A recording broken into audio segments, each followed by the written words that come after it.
గుంటూరు జిల్లా మంగళగిరి ఎయిమ్స్ హాస్పిటల్లో కోవిడ్ కలకలం రేపుతోంది. నిన్న కరోనా లక్షణాలతో వచ్చిన వ్యక్తికి చికిత్స చేసి హోమ్ ఐసోలేషన్ కి డాక్టర్లు పంపించారు.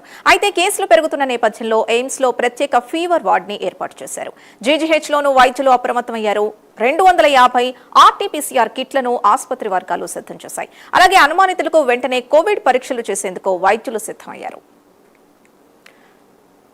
మరింత సమాచారం మా కరెస్పాండెంట్ రవికృష్ణ అందిస్తారు. రవికృష్ణ,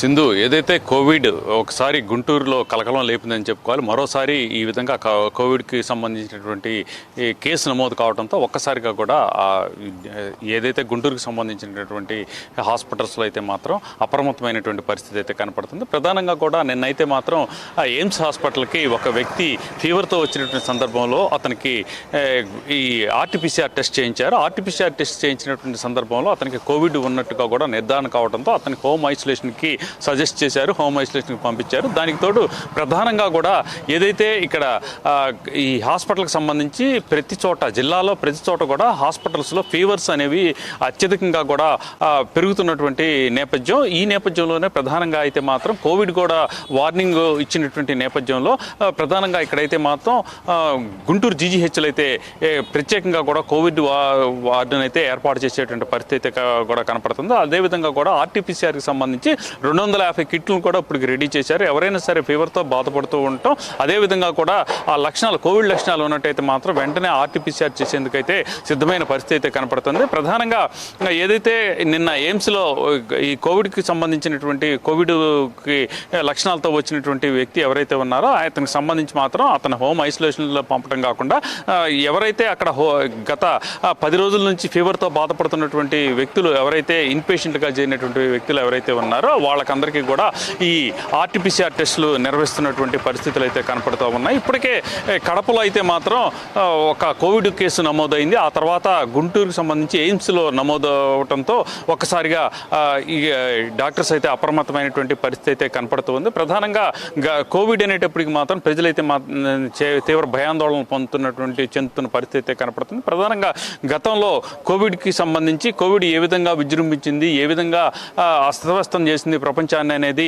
ప్రతి ఒక్కరికి కూడా తెలిసినటువంటి విషయమే. అదేవిధంగా కూడా ఫస్ట్ వేవ్ కన్నా కూడా సెకండ్ వేవ్ విజృంభిస్తాం. ఆ సెకండ్ వేవ్లో ఈ మరణాలు డెత్ రేట్ కూడా ఎక్కువగా ఉన్నటువంటి నేపథ్యంలో కోవిడ్ పేరెత్తితేనే ప్రజలైతే భయపడుతున్నటువంటి పరిస్థితుల నేపథ్యం. దాంతో ఒక 2-3 సంవత్సరాల పాటు కోవిడ్కి సంబంధించి ఎటువంటి 3వ వేవ్ వస్తుంది అని అనుకున్నారు, కాకపోతే 3వ వేవ్ రాలేదు. దీంతో ప్రధానంగా కూడా కొంత స్తబ్దతగా ఉన్నటువంటి పరిస్థితుల్లో మరోసారి కోవిడ్ విజృంభించడంతో ఇక వైద్య సిబ్బంది అయితే అప్రమత్తమైనటువంటి పరిస్థితి అయితే కనపడుతుంది. అదేవిధంగా కూడా రోజు రోజుకి ప్రధానంగా ఇక్కడ జ్వరంతో బాధపడే వాళ్ళ సంఖ్య పెరుగుతున్నటువంటి నేపథ్యంలో కోవిడ్కి సంబంధించి కోవిడ్ గంటికలు మోగే పరిస్థితి ఉందనే ఉద్దేశంతోనే ఇప్పటికే ఎక్కడికక్కడ అయితే మాత్రం ఈ ఫీవర్ హాస్పిటల్ అయితే మాత్రం స్పెషల్గా ఈ ఏదైతే ప్రత్యేక వార్డును కూడా ఏర్పాటు చేసినట్టుగా కూడా మనకు తెలుస్తుంది. ఇప్పటికే వైద్య సిబ్బందికి అయితే మాత్రం ఈ గైడ్ లైన్స్ కూడా ఇచ్చినటువంటి పరిస్థితి అయితే కనపడుతుంది. ఫీవర్స్తో వచ్చినటువంటి వ్యక్తులు ఆ లక్షణాలు కనుక ఉన్నట్టయితే ఆర్టీపీసీఆర్ టెస్టులు నిర్వహించాలి. ఆర్టీపీసీఆర్ టెస్టులు నిర్వహించి వాళ్ళ హోమ్ ఐసోలేషన్లో పెట్టేటువంటి పరిస్థితి ఉండాలి. లేకపోతే ఫీవర్ వార్డులు ప్రత్యేకంగా కూడా ఏర్పాటు చేసి కోవిడ్ వార్డులను ఏర్పాటు చేయాలని ఇప్పటికే ఈ వైద్య శాఖ నుంచి అయితే మాత్రం ఇక్కడ కొంత వాళ్ళకైతే ఈ విధంగా ఆదేశాలు అయితే వచ్చినటువంటి పరిస్థితి అయితే కనపడుతుంది. ఎక్కడికక్కడైతే మాత్రం ఈ జ్వరంతో బాధపడుతున్నటువంటి వ్యక్తులు వచ్చినటువంటి సందర్భంలో ఆర్టీపీసీఆర్ టెస్టులు చేసేందుకైతే మాత్రం ప్రభుత్వ హాస్పిటల్లో సిద్ధమైన పరిస్థితి కనపడుతుంది. ఇప్పుడు నమోదవుతున్న కోవిడ్ కేసుల తీవ్రత ఏ స్థాయిలో ఉన్నట్టు దీనికి సంబంధించి ఉన్న డాక్టర్లు సూచిస్తున్నారా?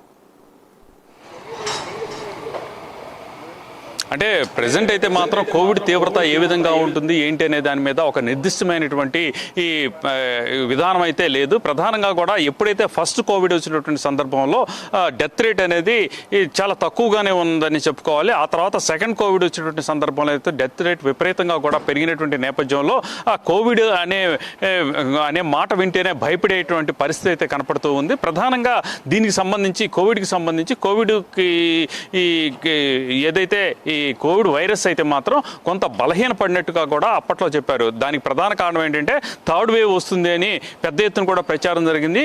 థర్డ్ వేవ్ అనేది సెకండ్ వేవ్ని మించి భయంకరంగా ఉంటుంది, అదేవిధంగా కూడా డెత్ రేట్ మరింతగా కూడా పెరిగే అవకాశం ఉంటుంది అని చెప్పిన పరిస్థితుల నేపథ్యం. అయితే ఇప్పుడు అంత ఇదిగా అంత థర్డ్ వేవ్ లేకపోవడం, ఆ తర్వాత ఇప్పుడైతే మాత్రం కోవిడ్ అనేది వస్తున్నప్పటికీ కూడా డెత్ రేట్ అయితే అంతగా ఉండకపోవచ్చు అనేటువంటి ఒక సిచ్యువేషన్ అయితే ప్రస్తుతం క్రియేట్ అయింది. పెద్దగా కూడా డెత్ రేటు ఉండకపోవచ్చు, కోవిడ్ కూడా పెద్దగా విజృంభించే పరిస్థితి లేకపోవచ్చు అని అయితే మాత్రం వైద్య శాఖ అధికారులు అయితే చెప్తున్న పరిస్థితి కనపడింది. Right, thank you Ravikrishna.